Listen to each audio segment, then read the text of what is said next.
it's right down the middle. That said, driver side, maybe it hits a defender rather than the goalkeeper. In the end, I think it's a very good save off the wrist, I think. Talking about Real Sociedad last season, they finished 11th. Their previous 5 seasons, they finished 6th.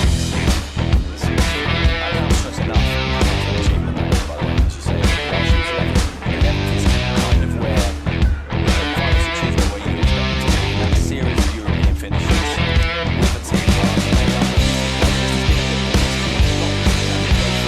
the most expensive players. Probably the right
allow Araujo to bring the ball out because he's more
of course, if you do start taking those shots on, and particularly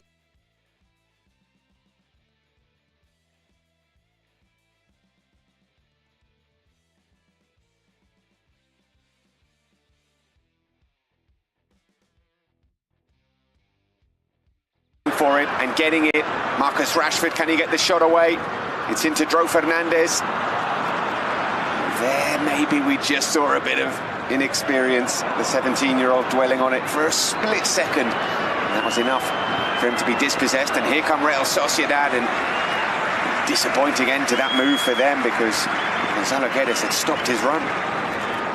yeah, and I think Guedes recognises that it was probably his fault more than Oyarzábal's. Perhaps need to see a replay to clarify this, perhaps looking across the line and thinking, if I carry on going, I'm going to be offside, so I've got to put the brakes on, and that little lack of coordination between the two of them. Barcelona have scored goals from outside the area this season. Of course, Rashford away at Newcastle in the Champions League. Pedri's been scoring goals from outside the area pretty much for the first time in his career. It might find Lewandowski here. He's in the box. Can he finish? Forced wide. And at the back post arriving was Bardghji. Looks like the offside flag is up. And this is going to be a tight one because it looked like a decent ball. Very tight. Difficult to see from the naked eye. Possibly he was just offside.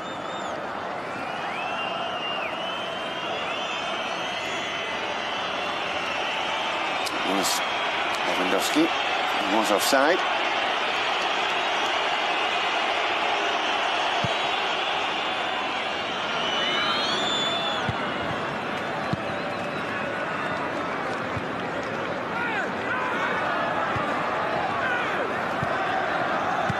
The flag has stayed down. Barcelona defenders thinking Oyarzábal was offside. Here's Guedes.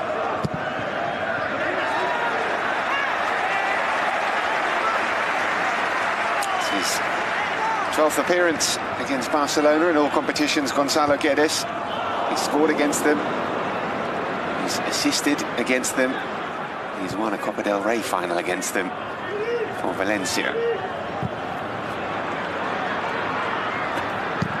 For Rashford, out comes Remiro.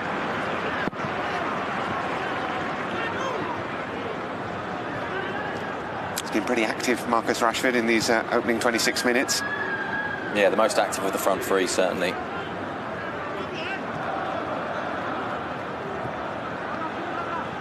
Here he is again. I think Barcelona will be conscious of two things. One, obviously, of forcing and keeping to push and keeping going and maintaining the speed of the ball, but also of not falling into the trap of getting desperate, not falling into the trap of not choosing the right decisions and trying to force it too much. Spanish phrase, sin prisa y sin pausa. So without any hurry, but without any pause either, without stopping. Keep going at it, but you keep doing it the right way. Here's Dro Fernandez. It's out to Koundé. 3 in the box for Barcelona.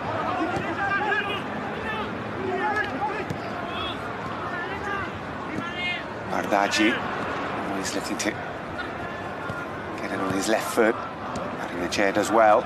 Turrientes, he's dispossessed. And now Pedri, still Pedri. Trying to pull it back. Pedri dancing his way into the penalty area.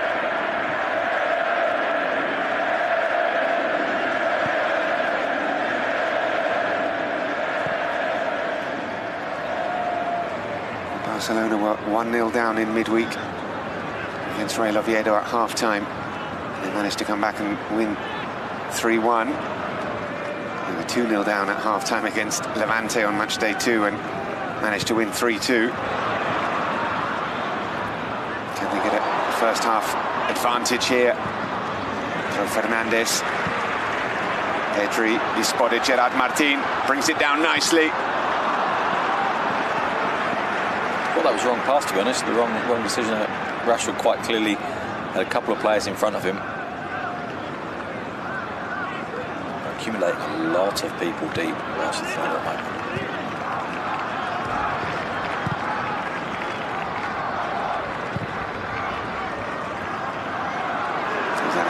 Again being invited to shoot almost. To Bardghji, floats it in. The same flag was up against Lewandowski again. He's complaining about getting that ball in a bit quicker.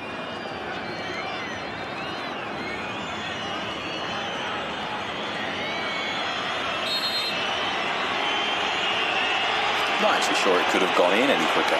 In terms of the actual final delivery, it could have gone in quicker, maybe in different parts of the circulation of the ball, but not in the final delivery, I don't think.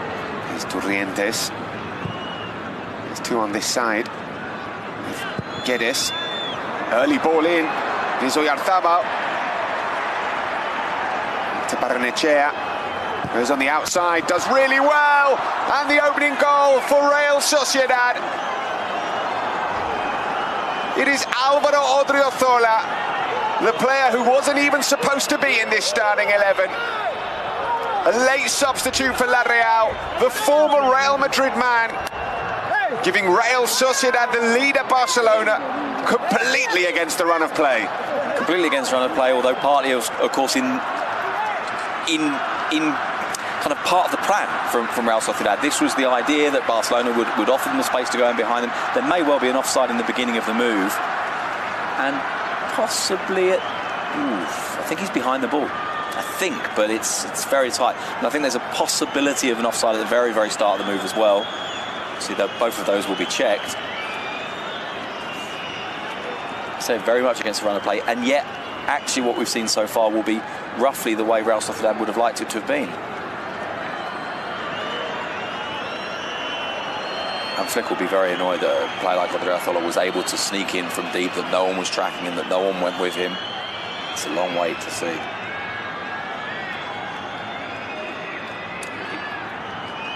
It is a long wait. Because it looks like a tight decision.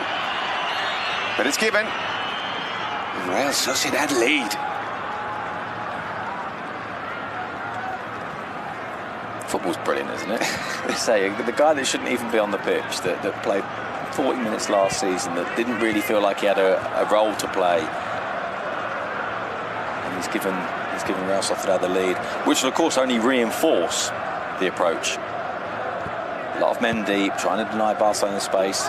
And Hansi Flick will have looked at his team before this game and been aware of the PSG game. However much managers talk about only looking at the next game, they don't. They look beyond that. In fact, it would be remiss of them not to do so because they have to manage their resources. And he would have been thinking it would be nice to give Lamine 20, 30 minutes, to allow him to get fit, rather than 20, 30 minutes because we need him. That's not the way he would have wanted this to have gone.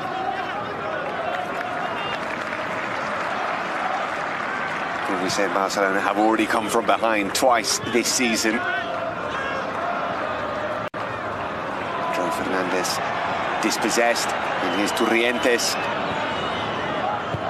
That's happened a couple of times now to Joe Fernandez, that he's gone towards the player, and as he's tried to turn away, he hasn't been able to get away cleanly. And he's lost the ball, not just lost the ball, but lost the ball as he's coming backwards, which of course then provides a degree of momentum for, in this case, Real Sociedad, but whoever the opponent is, to then run from there.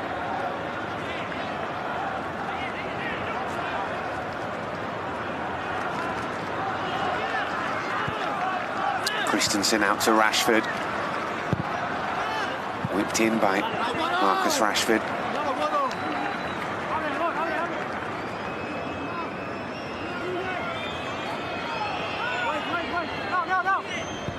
Well, they have had almost all of the possession, Barcelona, so far in this game. And hit with a real sucker punch by Real Sociedad.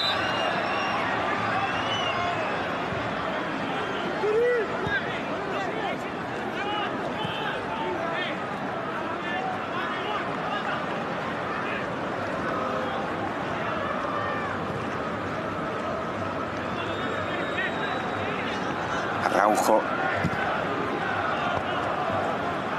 to Bardaggi. Lewandowski had made the run, a bit frustrated that the cross didn't come in from Bardaggi.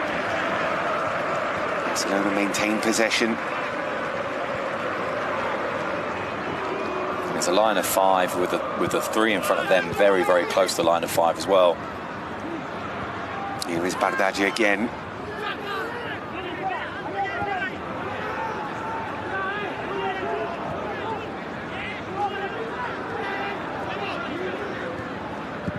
Pedri worked quickly out to Koundé.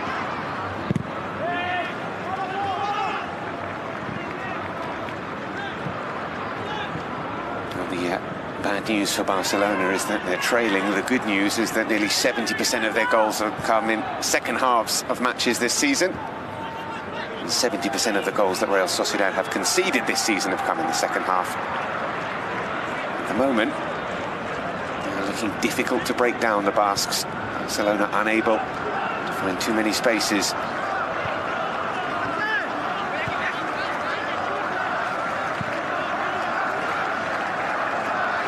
Araujo again.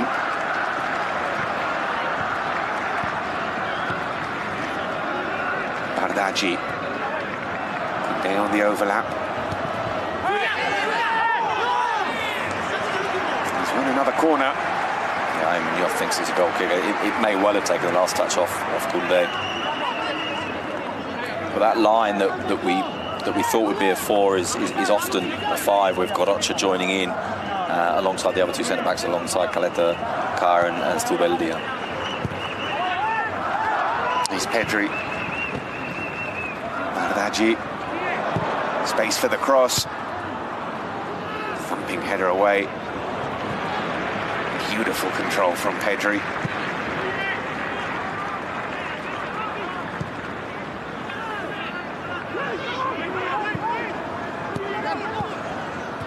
Araujo.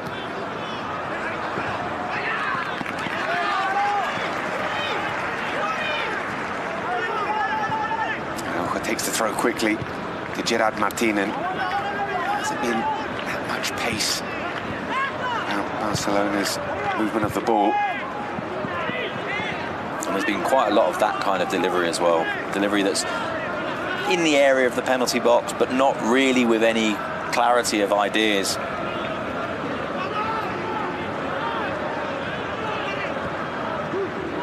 You can see there on the screen now the very clear 5 with a 3 and a 2. And the 3 really quite close to the back 5 as well. There's Bardaggi. Coming inside and on the outside and finding the cross, and it'll fall to Rashford.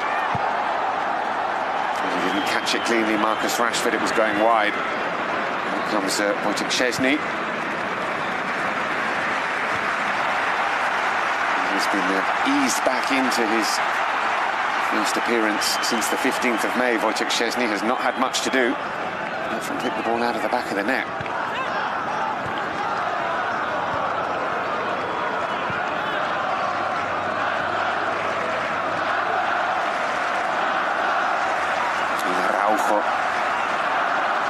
As the home fans tried to push on the Blaugrana.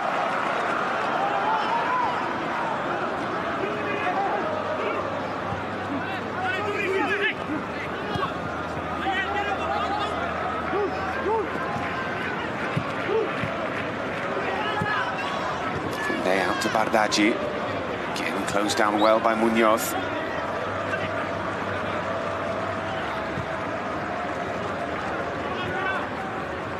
Rashford turning into Odriozola.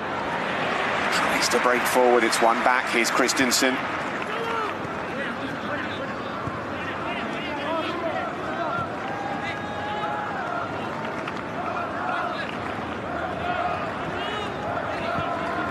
Pedri to De Jong. To Koundé. First time ball in. And surely, well, how has the ball not ended up in the back of the net there? Firstly, an extraordinary save from Ramiro, and then Pedri's goal-bound shot is blocked. And that's the pass that Barcelona need to play to get behind, to drop it in behind. I was quite surprised, actually, Lewandowski didn't go right in on the first one. Maybe didn't foresee that kind of delivery. That's an absolutely brilliant save. And to be able to claw it back out as well.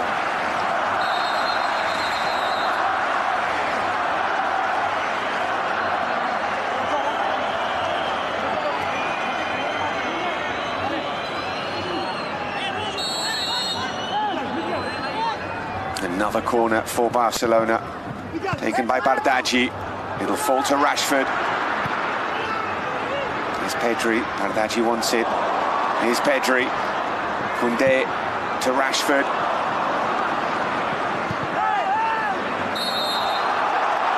A nice idea from Rashford. In the end, Real Sociedad survive.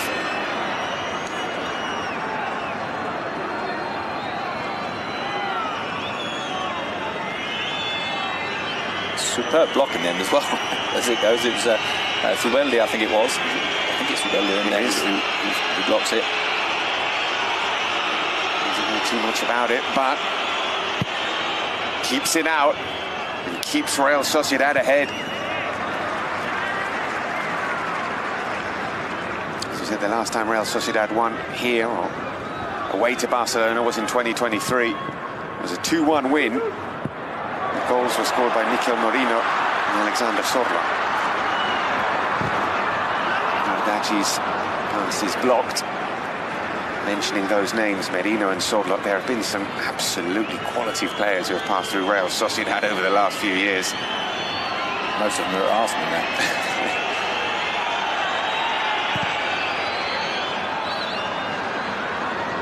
Curious the case of Sorloth, because after when they had the opportunity to bring him back and they had seen that they weren't entirely sure, which is why he ends up at Villarreal. Guedes muscled off the ball. Would have been offside anyway. I don't think he knew it. I think that's why he wasn't carrying through with the run. So Sorloth then goes to Villarreal, of course, very, very nearly finishes top scorer, gets beaten on the final day to the top scorer award by Dovic at Girona. Signed by Atletico Madrid, scored lots and lots of goals last year, albeit mostly from the bench. There's still that slight question mark about his fit within the Atletico Madrid structure, despite the fact, of course, that he scored in the 5-2 victory in the derby yesterday against Real Madrid.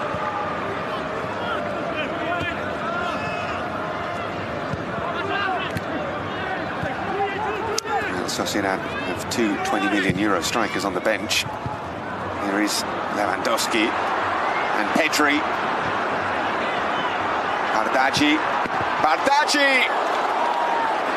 Another really strong save from Ramiro. Getting down low, getting a firm hand to it, and denying Bardaghi.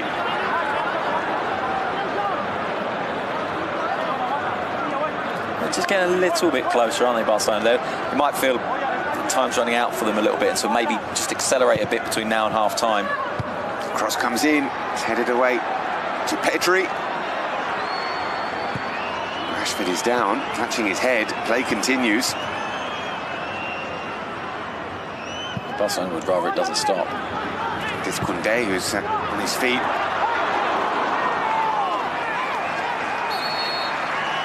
And the referee's saying, hold on a second. Koundé, what happened here?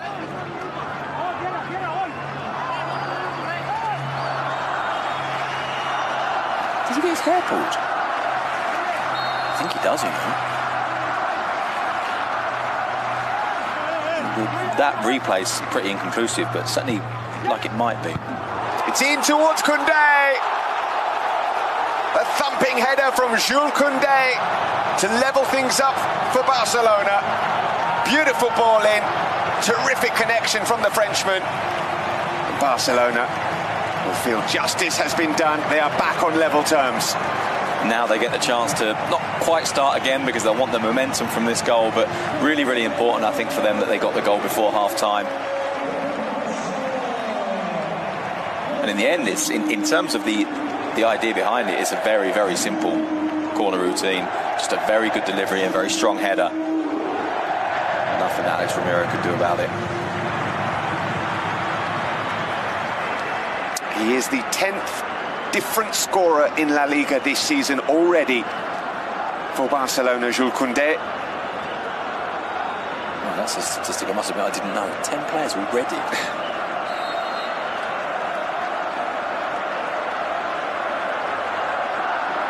I suppose a reflection of that, you think back to the game in midweek, Wales at Real Oviedo, and the goal that Eric Garcia scores at the far post is created on the left wing as if he was a winger by Araujo.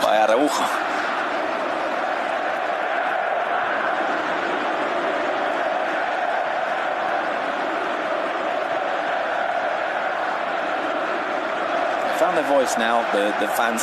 They kind of needed to. There was a period in the middle of that, sort of around about 25-30 minutes, where you could hear the managers talking, you could hear the players talking. This is a moment where Barcelona kind of need their fans to sort of push them through. There is an issue with the Grada de Animación, the most vocal fans of Barcelona. Between them and the club, they're not being allowed.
The pitch for Marcus Rashford. He can hit them from there. Certainly can. It opened up for him quite nicely as well.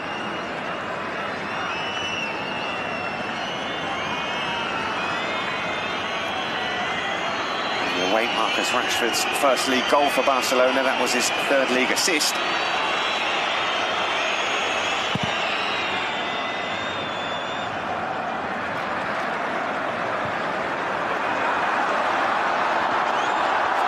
Ramiro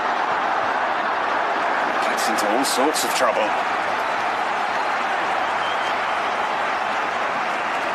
Just about dealing with it.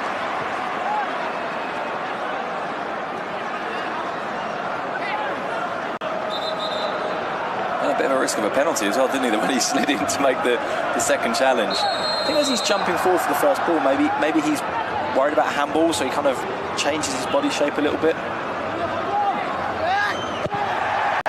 It's in by Rashford. It's getting into a similar area where Barcelona scored. Guedes absolutely furious that a foul hasn't been given.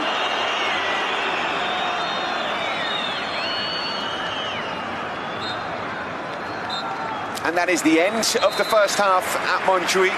The two right-backs getting themselves on the score sheet. Jules Koundé levelling things up for Barcelona after Álvaro Odriozola had given Real Sociedad the lead. At the break, the Estadio Olímpic Lluís Companys, it's Barcelona 1, Real Sociedad 1.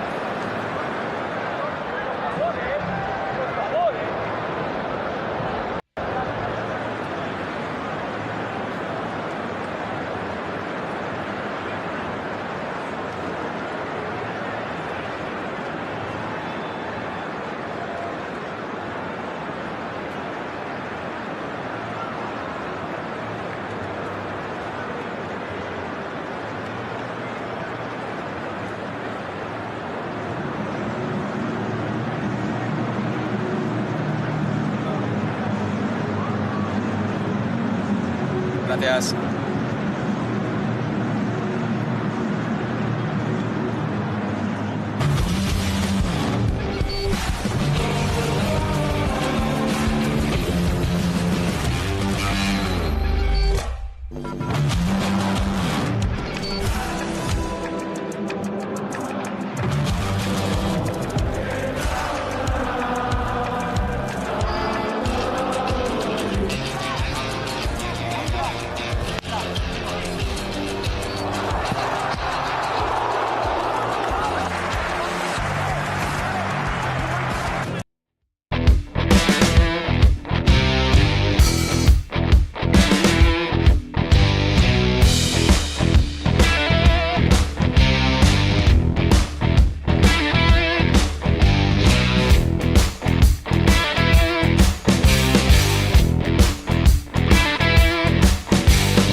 前的这一脚，角度稍微掰的大了一点。是，但这个想法还是不错的。分球呢已经给他绕过了一个边后卫。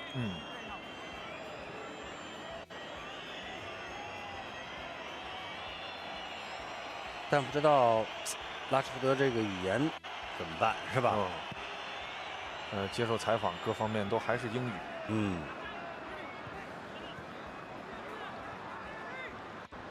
贝德里，这个球空间有点小，不好处理。莱万上去干扰，抢回球权。对，贝德里，马丁再找拉什福德，拉师傅进入禁区，横传还是没法找到队友。他这个左手伸出来，被裁判抓到了。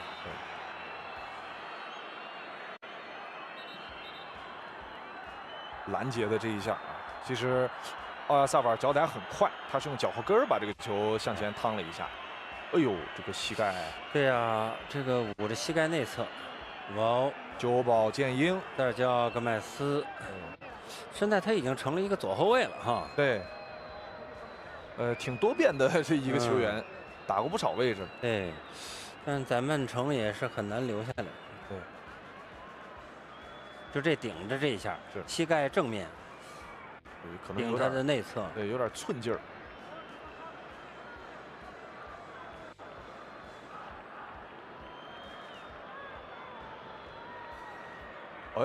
亚马尔要上了。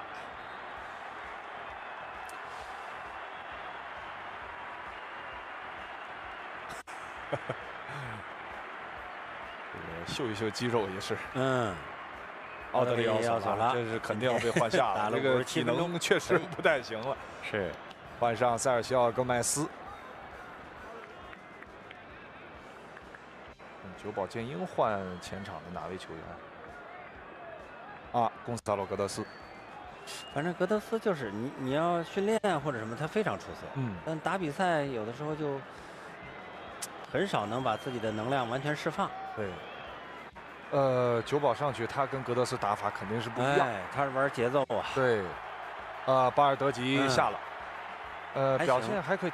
对，得到了现场认可。现场球迷还真是给予掌声。但是今天整体来讲，可能是欢迎亚马尔回归。对，对，亚马尔同时是镜头语言，先给了鲁尼·巴尔德吉。这球要了一个界外球。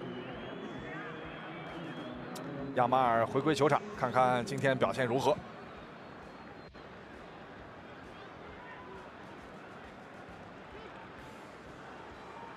亚马尔第一次出球，晃，哎呀，熟悉的节奏回来了，一下子就不一样了。但戈麦斯刚上场啊，对，这个体能充沛，注意力也集中。又是佩德里，差一点，差一点点，忙中出错。奥尔莫再找亚马尔，要自己来吗？领过来了，给到门前，压了！亚马尔复出，第二次触球过人，得到了助攻。助攻，莱万破门。哎呀，这真是一下子就不一样了。你看这身体语言，哥，你看怎么样？得有我在。但是这个其实对巴尔德吉是一个对比，没有对比就没有伤害。对，关键对比的时间太短了。莱万球的节奏、侵略性、勇气各方面都要强很多。没错。莱万连续2场破门都是打进了逆转比分的进球，而且都是用头球的方式打在立柱上弹进去的，顶了一个门将的反向。对，这戈麦斯还刚刚登场，但这2步真没登上来呀。戈麦斯说：“主教练呀，你给我这时间真是挺难办。你让巴尔德吉在场上，我适应一会儿。我刚上场，亚马尔就来了。巴尔德吉负责热身啊。哎，这个球又被挡下来。反超了是吧？反超了。对，2个头球啊，4个进球，2个头球，2个脚下球。哇，人球分过。这是巴雷内西亚的哎，回防。巴雷内西亚被惹恼了。也是忙中出错，现在落后了呢，就容易出点问题。德容看到了奥尔莫，莱万，哎呦，背身处理，哎，乱！我的天哪，这个解围啊！开始总攻了啊！对，马丁，好球，坚持玩脚下，哎，脚后做呀，再做一下吧，给德容做一下就好了。对，稍微两个人拉拽，还是有点着急了。这可能也是杀的兴起，又刚刚进球，对吧？对。哎呀，亚马尔啊，这个回归太出色哦，这还拉了一下。这个塞尔西奥·戈麦斯已经被击溃了。他被穿裆过人以后，没有任何回追的意思。是。亚马尔这也是一个轻巧的类似牛尾巴的动作，甩了一下。右边久保建英。也是刚上场第一次出球，这又是一个对比，对，都是打球队自己的右路。佩德里、亚马尔，这球可能是想给拉什福德，但是没包住这一下。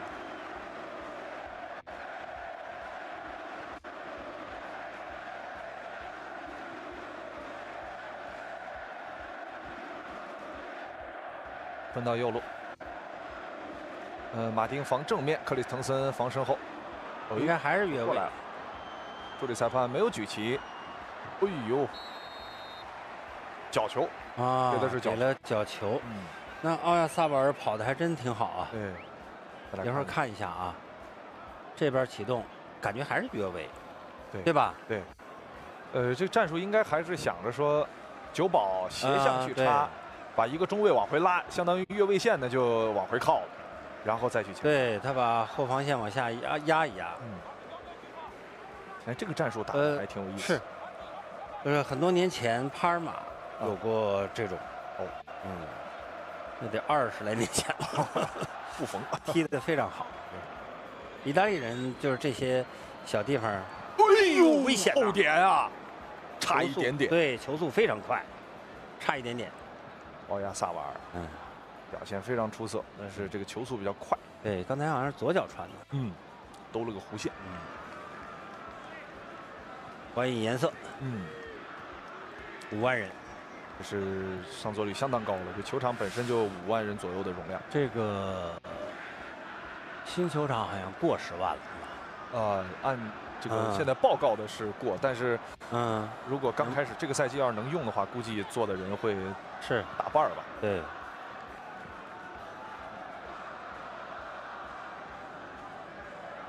下半场感觉比上半场好看啊。对，节奏也快，是攻防转换的也多。对。扑猛了。对，这边少见德容扑猛了。对，巴雷内切亚还是选择往中间走，过得不错。转久保建英，第一下停的稍微有点不太好。巴雷内切亚处理的非常合理。出来，加炮萨瓦尔。哎，强行打门了。对。埃恩穆尼奥斯应该是被调到另一边去了。对，他调到右路了。估计右边路阿兰布鲁是临时出现了，是啊，身体原因。对，否则可能替补也得上他。对呀，因为现在替补名单都没有，我估计是不是热身的时候就拉伤之类的。对，出现状况，然后20号奥德里奥索拉说本来养老的，结果突然首发了，赛季的第一次出场。要按他这个状态，替补上来还正好，半场也好，还是多久也好，还能打得了。马丁这球空间可大，哇，拉什福德已经冲刺了。但这个球防守队员跟的还是很紧，贸然传球容易被断掉。哎，亚马尔，哎呀，他跟孔德之间的这种默契啊，是啊，不用去多的言说，一露就知道。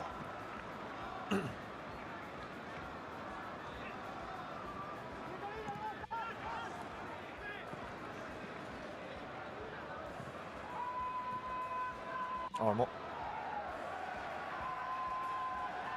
亚马尔又来了，空间是有的，直塞的真舒服啊！孔德，今天这横传给的不是很好。对，来个角球试试。哎，这线路2次传达啊！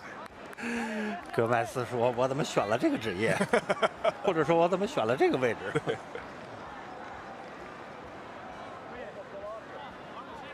亚马尔打战术，战术不太好打。前点是有巴雷尼奇亚在封堵。在这里，右边始终没拉开。都得过了，哦，就等这一下，亚马尔左脚，这是外交杯的一个传球。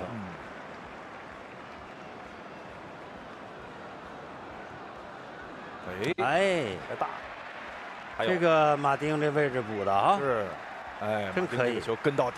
对，因为角球呢，一般角球进攻的时候，他是躲在后面参与防守的。对，这个补的位置很好。哎，门德斯来，布莱斯门德斯和索莱尔这2位呢，其实都是在前东家踢的很出名，来了皇家社会。布莱斯门德斯是塞尔塔踢的很出名，索莱尔是瓦伦西亚。对，瓦伦也索莱尔去了巴黎之后，有点魂丢巴黎的感觉。哦，还是上场了，还是带上，但是热身的时候可能还对不舒服。巴布罗马林被换下场。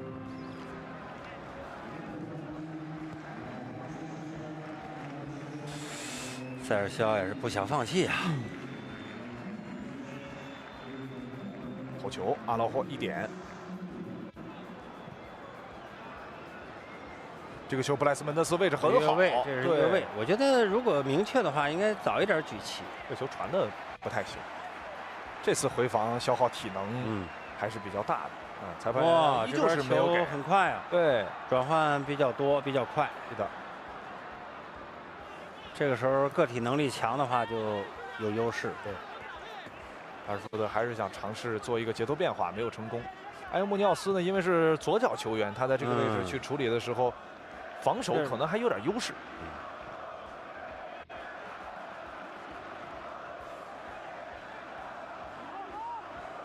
没有什么太好的机会。哎呦，嚯！这下18号上的太猛。对，脚有个扫的动作。亚马尔做了个油炸丸子。脚点真快。索莱尔。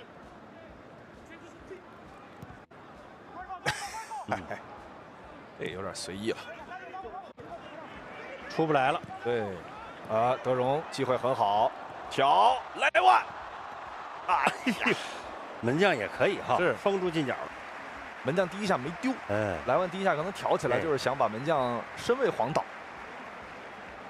实际上是可以直接打了。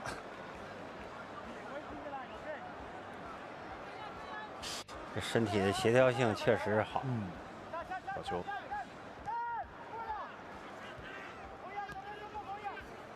奥尔莫，这球给的不好。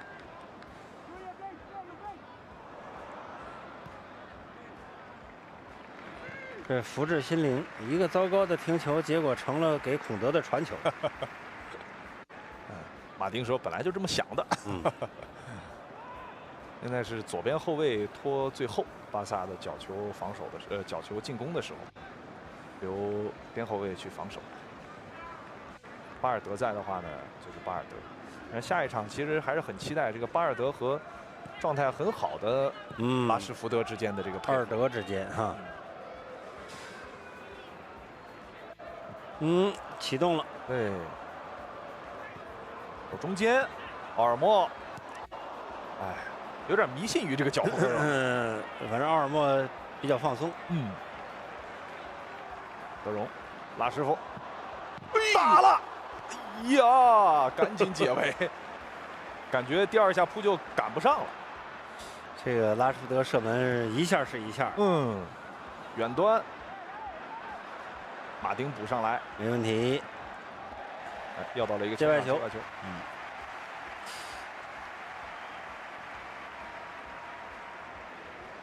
再来看一下，丝滑的转身，直接起脚，打门现在力量是没有问题的。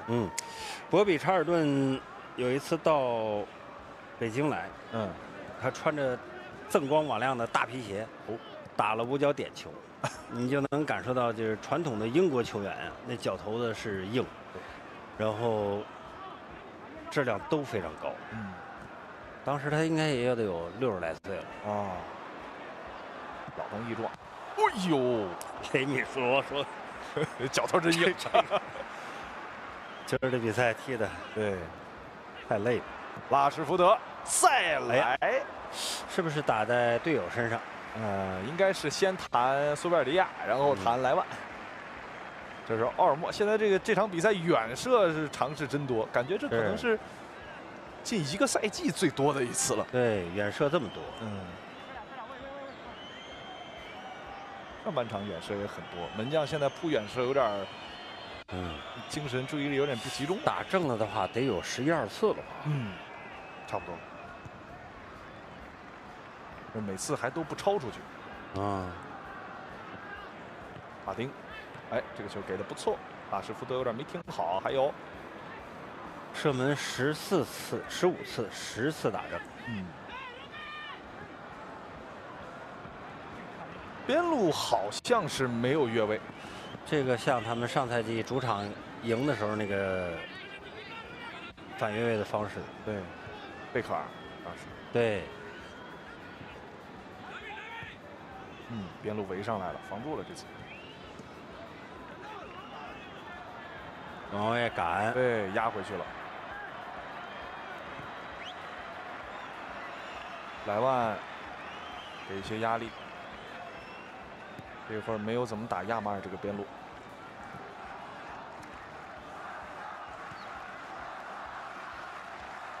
巴雷内切亚现在横向的这种晃动还是不错的，长传找久保建英。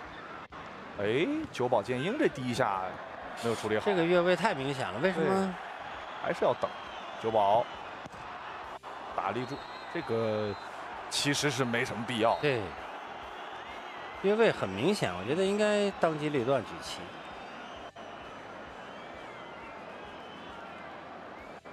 这在过往助理裁判这个是很容易判断的。对 ，VR 的协助呢，各种影响吧。弗里克的摇头是什么样的含义呢？是对这次的越位不举旗，还是不是4比1不满？因为你想10次打正，2个进球，转化率还是有点低。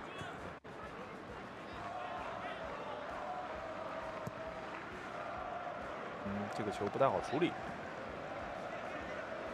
德停下来找亚马尔，身后铲不住，是，今天只能出界。面对亚马尔有点紧张啊。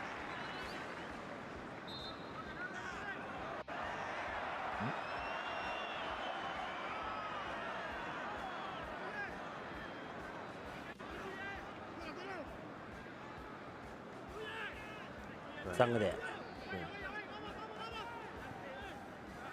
交由史琴斯尼来分配球权。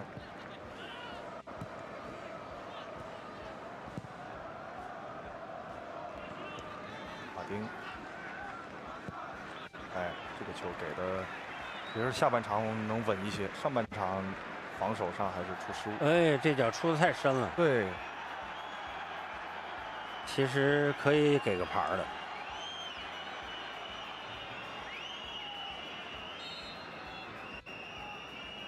这是明显的半摔动作。亚马尔面对球门，打门，球进了，越位了，也是越位。节奏变化，这个攻防转换真快。再看一下啊，哎呀，不好说呀。远端上端对，那个穆尼奥斯应该在。对，这个如果 VR 介入的话，看一看吧，不好说。对，得稍微看一下。打门很轻柔。越位啊，还是越位啊？对。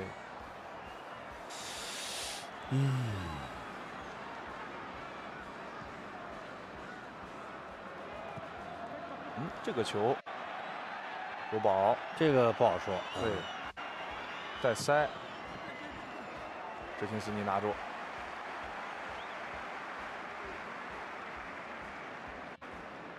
克里斯滕森能打整场吗？这个是太罕见的事儿了。已经70多分钟了，还没有再次换人，估计80分钟之前总得换。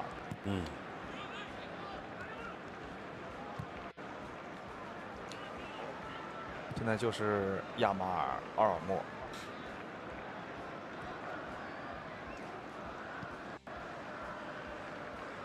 亚马尔，哎，脚底下真快了。对，吹卡尔犯规了。应该是连球带人一块儿，从身后给弄倒了。大胡子也是个儿大，扎眼。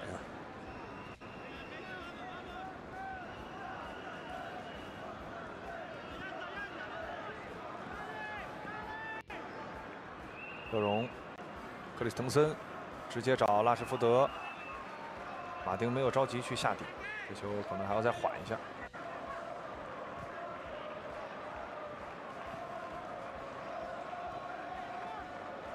亚马尔没有太好的机会，节奏突然提起来了，哎，身后的动作。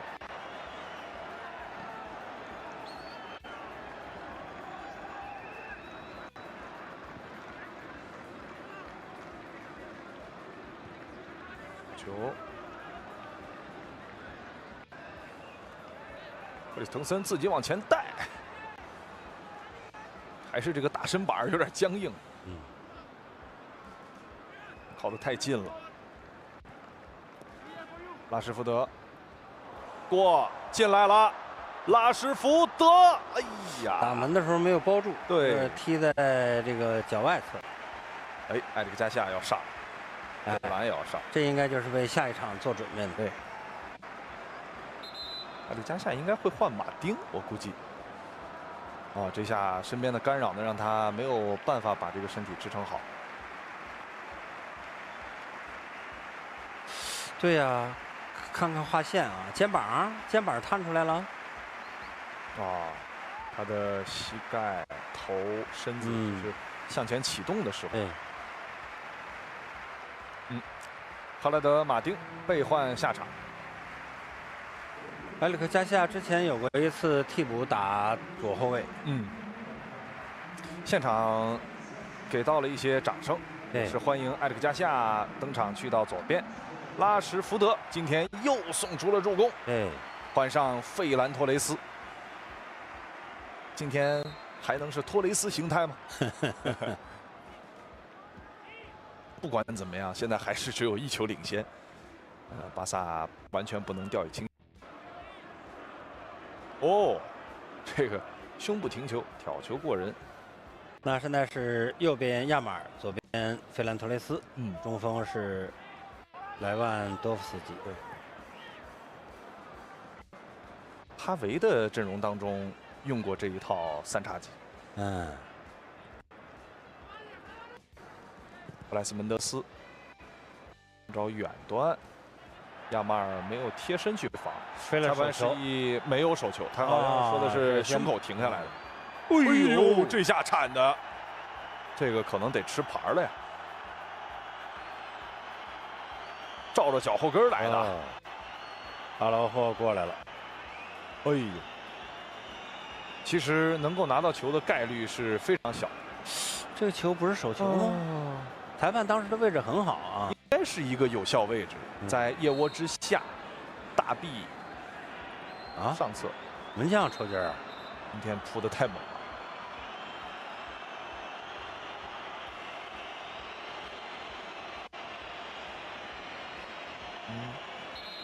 维米罗招呼队医了。对，队医得进场看一下了。因为皇家社会替补席上只有1个门将。对，马雷罗。估计这会儿就得去热身了，还应该有14、15分钟，对吧？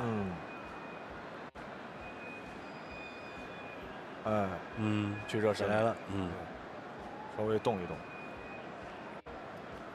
不确定能不能上啊。替补的门将马雷罗，23岁，也是黄蛇自己青训的球员。对。莱万的那个进球，我们来看一下。看亚马尔啊，奔底线走，挑起来。这个防守也是空的太多了。就是你通过这个慢镜头就能看得很清楚，莱万多夫斯基对球的线路的判断是比他们要更出色的。对，当那几个人还往这个球门扑过去的时候，他已经刹车了。跟亚马尔交流的阿尔瑙布兰科呢，是专门去负责亚马尔这方面进攻的助理教练。现在呢，在蒂亚戈的在这个弗里克的助理团队当中，蒂亚戈也回到了巴萨。对，蒂亚戈应该是平时不跟现场。哦。萨迪克登场，乌马尔·萨迪克也是去外边转了一圈回来了。啊，雷米罗应该是问题不大。是。今天确实很忙碌。但是他的右腿还是不太舒服。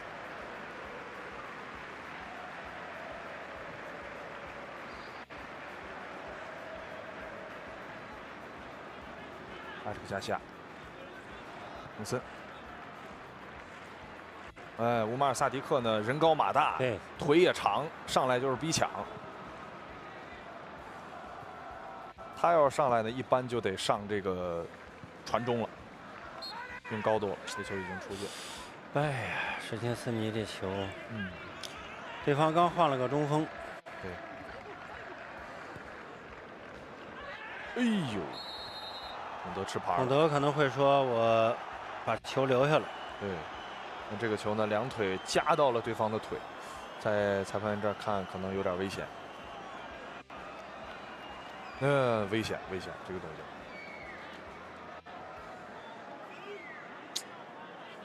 虽然是碰到球了哈，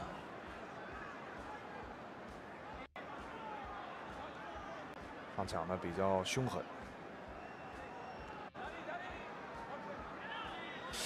这个位置给定位球可不好。对面这萨迪克1.9米几啊。阿拉霍还不是找他。赫莱尔脚法也是很好的。右脚打起来到后点，就是到萨迪克。佩德里先解围出来，防线往前提。雷米罗找打身后，孔德的1点顶到了，亚马尔控制一下，好球，德容，哎呀，劲儿大了一点点。对，非常顺畅啊。是。想法也，你看，就是亚马尔脚底下揉球，太自然了，而且一找到空间，就跟手里盘着似的。丝滑，尽享丝滑。是，而且他比赛心态也很好。自信放松。有的时候呢，像亚马尔伤病之前。大家其实也在诟病亚马尔这个放松是不是有点太松懈了？但是现在来看，如果没有这个的话，他也不是他了。他就是这个脚下节奏。是。有的训练都很好，但一踢比赛就不行。有可能是技术能力不够过关，对抗中技术施展不出来了；也有的是上场以后就哆嗦。孔德。哎呀，带多了，孔德，这个球这不应该。左边没问题，没有越位，给回来呀！后点久保建英，大门，久保建英，门框，打得太刁了。再来，这下就没有了。哇，刚才孔德的操作有点陌生了啊，这不像是他的防守姿态。亚马尔上去了，德容直接给身后，亚马尔看看远端，舒服，来吧，大门，哎呀，这球又一个门框，有没有进？其实因为刚才弹下来的时候感觉有点压线，有理向外弹呢哈。对，但是这个球不进也挺意外的，但没有震动，没有。亚马尔这个球给的很舒服，费兰呢也很无私。对，做的很清楚。是的，这一进就杀死比赛了。嗯，再看看啊，这个视角看得清楚。啊，没问题，这个没有进，压在门线上。哎，砸线上。哎呀，莱万这个不太应该，可惜。再来看看奥尔莫来处理角球。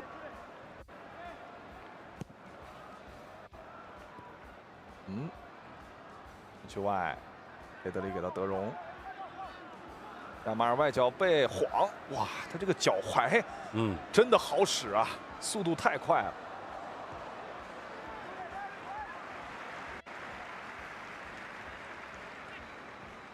佩德里，亚马尔实际上在看奥尔莫的位置，脚后跟儿，美丽足球。再给亚马尔底线晃，没人了，后点没人了。对，反正自己玩美了倒是。就是当我们看佩德里和亚马尔在场上踢球的时候，有些球员就感觉这球就该他这么处理。实际上呢，这么一晃又是多么的困难。这个球打的挺难，包的非常实在。这右脚传的真好。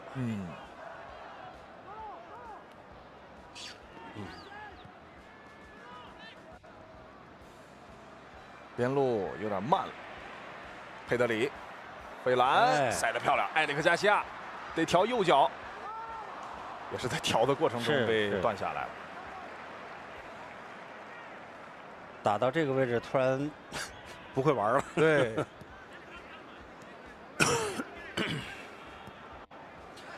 其实上个赛季，也就是阿尔瓜希尔的最后一个赛季，球队的开局挺糟糕的，1胜1平4负，最终呢联赛也是排在第11位。是，那个赛季他们打了欧联杯，再往前推一个赛季，3连平开局，但前6轮呢是2胜3平1负，拿到了9分，是，最终联赛是排在第6位。塞尔西奥·弗朗西斯科的第一个赛季呢，前6轮的话是1胜2平3负，输的有点多，是吧？然后也拿到5分，比上赛季还好一点，多1分。皇家社会也是在19年、20年左右开始变成一支西甲联赛可以不容小觑的力量。因为阿尔瓜希尔18年接手球队，先干了2年临时教练，然后才转正。想当年莫耶斯也教过皇家社会。乌马尔萨迪克，托沙克，托沙克执教皇马2次，但执教皇家社会3次，加起来得有8年的时间。一个威尔士人是。皇家社会其实这支球队以前也和毕尔巴鄂竞技一样，他们不接受外来人。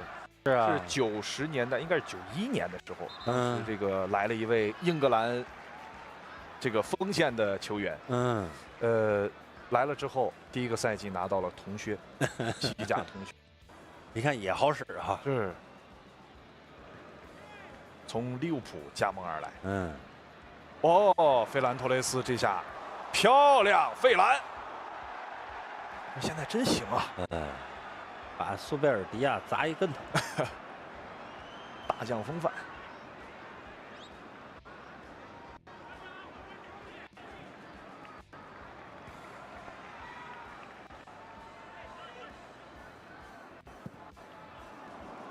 这个球给的不错，看看有没有反击。出来了。乌马尔萨迪克一直在看着越位线，布莱斯门德斯被踢倒了。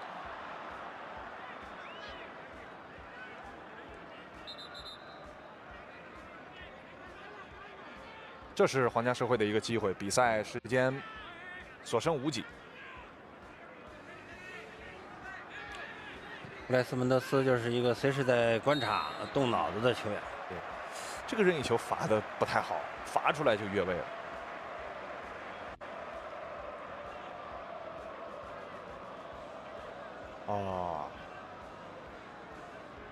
其实他不知道自己越位吗？对，他可能没有意识到这一点。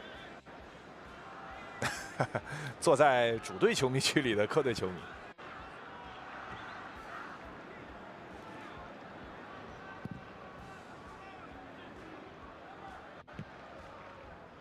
顶回来。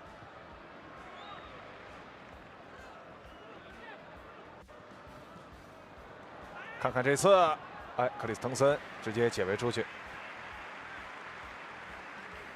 真是打满全场，踢得不错。嗯。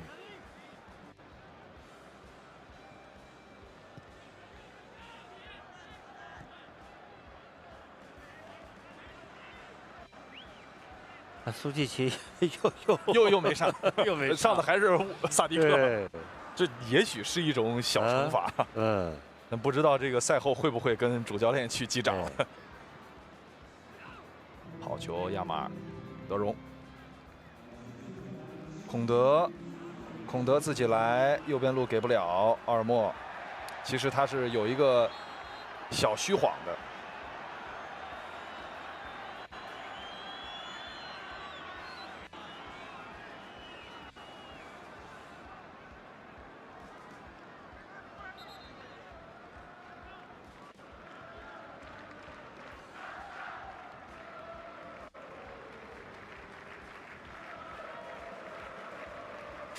5分钟啊，5分钟感觉还能做不少的事情啊。之前斯尼，哎，费兰，跟莱万的配合，这2位中锋呢，对，队员都回来了，对，都不太能掰得过来。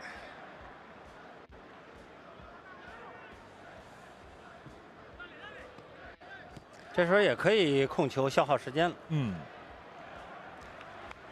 下一场比赛，巴塞罗那将在10月2号的凌晨3点，主场面对巴黎圣日耳曼；10月5号的晚上，北京时间10点15分，客场对阵塞维利亚。这个球有犯规，任意球，黄牌1张。这个任意球是让莱万处理还是费兰处理呢？卡尔也是数罪并罚，他今天其实犯规有几次。对，这个球就是一个有意的去拦截了。皇家社会的下一轮将在10月6号的凌晨12点半，主场对阵巴列卡诺。奥尔莫和莱万站在球前。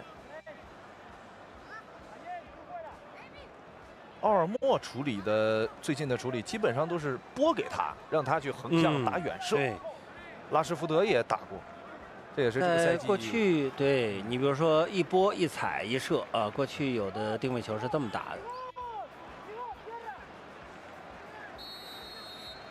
看看这个球，莱万右脚晃动，奥尔莫来主罚打门，出了底线，角球。那时间就消耗的差不多了。其实莱万这个虚晃还是能看得出来，因为莱万一般射任意球之前，他会有一个起势的动作，是往上一颠，然后再打。上半场8个角球，下半场4个。对，皇家社会拿到了1个。暂停补时还有2分钟。亚马尔，过来了。亚马尔，哎呀，位置没有人啊。埃里克加西亚给到费兰，感觉是想打门，被费兰拦下来了。是，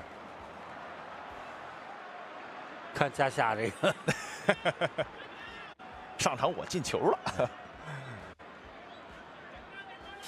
要是统计一下的话，联赛7轮，巴塞罗那进球的球员可真不少。对，克里斯滕森是一点都不响，然后赫拉德马丁是特响。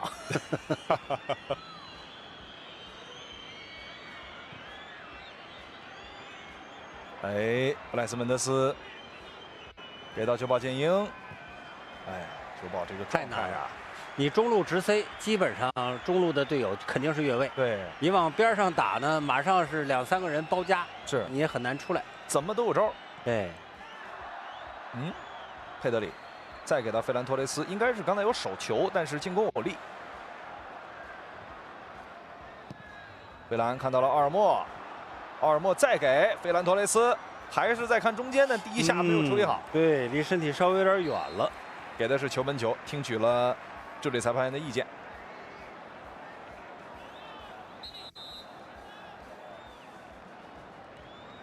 哦，卡萨多在最后时刻换上，这可能是一个拖延时间的方式，毕竟只有一个净胜球。换下了佩德里，上一个在巴塞罗那主场受到这样的待遇，受到球迷这样手势的球员是谁？已经在球迷的口型当中，我们能够看得出来。今天的表现，让我们想起了当年的那个男人。罗纳尔迪尼奥曾经在伯纳乌让皇马的球迷为他鼓掌起立。就是这球踢得太漂亮，是，应该是最后一次进攻，久保建英，这个球德容处理出去，亚马尔后场的界外球又给了界外球机会。好，还是吹停。主裁判吹响了全场比赛结束的哨音，巴塞罗那主场2比1战胜了皇家社会。这场比赛也帮助巴塞罗那来到了西甲联赛榜首的位置。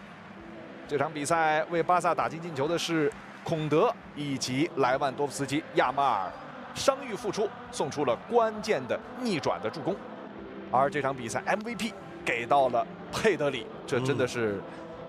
虽然说没有参与进球，但是当之无愧。是，亚马尔今天表现也非常出色，而雷米罗也比较放松，因为说实话，打正10次以上，扑出去8个已经可以了，已经不错了。对。而在皇家社会这边，奥德里奥索拉打进了1个进球。那么这场比赛，巴萨又是完成了逆转。李欣老师觉得今天2队球员的表现如何呢？前面的我都忘了，我就记得亚马尔上场以后带来的这种，就是感觉他个人已经蓄满了能量。